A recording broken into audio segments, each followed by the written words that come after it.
ও Lautaro Martinez বল পায়ে এই দুজন ইউরোপের ক্লাব ফুটবলের হটকেক।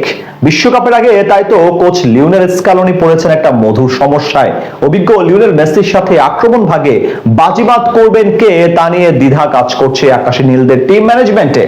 মাঠে বল পায়ে এই দুজনের পারফরমেন্স কি বলছে, স্কালোনির কৌশলের সাথেই বা কে বেশি মানানসই, সবকিছু বিশ্লেষণ করে আসন্ন বিশ্বকাপে আর্জেন্টিনার একাদশে কে থাকছেন সে কথাই জানবো এই রিপোর্টে। কাতার বিশ্বকাপে সোনালী সময় পার করে 4 বছর পর আরো একবার বিশ্বমঞ্চে মাঠে নামছে আর্জেন্টিনা। দীর্ঘ 36 বছরের ট্রফি করা কাটিয়ে সাম্প্রতিক সময়ে দারুণ ছন্দে থাকা দলটি আমেরিকার আলোহায় শিরোপা ধরে রাখতে চাইবে। রক্ষণ, মাঝমাঠ ও আক্রমণ ভাগে দলটিতে এক ঝাঁক প্রতিভাবান ফুটবলারে উচ্ছ্বসিত কোচ লিওনেল স্কালোনি। তবে এই তারকার ছড়াছড়িতে মধুর সংকটে পড়েছেন আর্জেন্টাইন এই কোচ, কেননা লিওনেল মেসির সাথে মূল স্ট্রাইকার হিসেবে কে খেলবেন তা নিয়ে রীতিমতো চিন্তিত আর্জেন্টাইন টিম ম্যানেজমেন্ট। একদিকে লাউতারো মার্টিনেজ, অন্যদিকে হুলিয়ান আলভারেজ। ইউরোপীয় ক্লাব ফুটবলে দুজনেই সাম্প্রতিক সময়ে রয়েছেন দারুণ ফর্মে, কিন্তু জাতীয় দলের কৌশলে কার জায়গা বেশি পোক্ত তা নিয়ে চলছে চুলচেরা বিশ্লেষণ। এমনিতে লাউতারো মার্টিনেজকে বলা হয় স্কালোনি যুগের অন্যতম স্তম্ভ। কোপা আমেরিকা জয় থেকে শুরু করে বিশ্বকাপের বাছাই পর্ব পর্যন্ত আর্জেন্টিনার গোল মেশিন ছিলেন তিনি। লাউতারোর সবচেয়ে বড় শক্তি তার ফিজিক্যাল গেম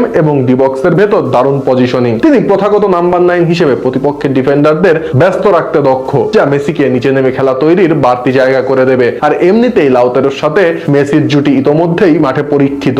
মাঠে যখন মেসির ড্রিবলিং বা থ্রু পাসের প্রয়োজন হয়, লাউতারো তখন নিখুঁত ফিনিশারের ভূমিকায় অবতীর্ণ হন। তবে দৃশ্যপট বদলে যায় 2022 বিশ্বকাপের মাঝপথে। হুলিয়ান আলভারেজ যখন একাদশের সুযোগ পেলেন, তিনি দলের খেলার গতি বদলে দিয়েছিলেন। আলভারেজকে বলা হয় মডার্ন ডে ফরওয়ার্ড। তার অফ দ্য বল মুভমেন্ট এবং হাই প্রেসিং ফুটবল স্কালোনির বর্তমান কৌশলে দারুণ কার্যকরী। মেসি যখন মাঠে থাকেন, তিনি রক্ষণে খুব একটা সাহায্য করতে পারেন না। আলভারেজ সেখানে একজন ইঞ্জিন হিসেবে কাজ করেন। তিনি অনবরত প্রতিপক্ষের ডিফেন্ডারদের তাড়া করেন এবং মাঝমাঠ পর্যন্ত নেমে বল কেড়ে নিতে পারেন। আর এই ওয়ার্ক রেট তাকে লাউতারোর চেয়ে কিছুটা এগিয়ে রাখছে আধুনিক ফুটবলের বিচারে। পরিসংখ্যানের দিকে তাকালে দেখা যায় ইউরোপীয় লিগে দুজনেই গোলের বন্যা বইয়ে দিচ্ছেন। লাউতারো ইন্টার মিলানের অধিনায়ক হিসেবে দলকে সামনে থেকে নেতৃত্ব দিচ্ছেন। অন্যদিকে আলভারেজ অ্যাটলেটিকো মাদ্রিদের মতো ক্লাবে নিজের বহুমুখী প্রতিভার প্রমাণ দিয়ে চলেছেন। তবে স্কালোনির জন্য মূল বিবেচ্য বিষয় হলো প্রতিপক্ষ।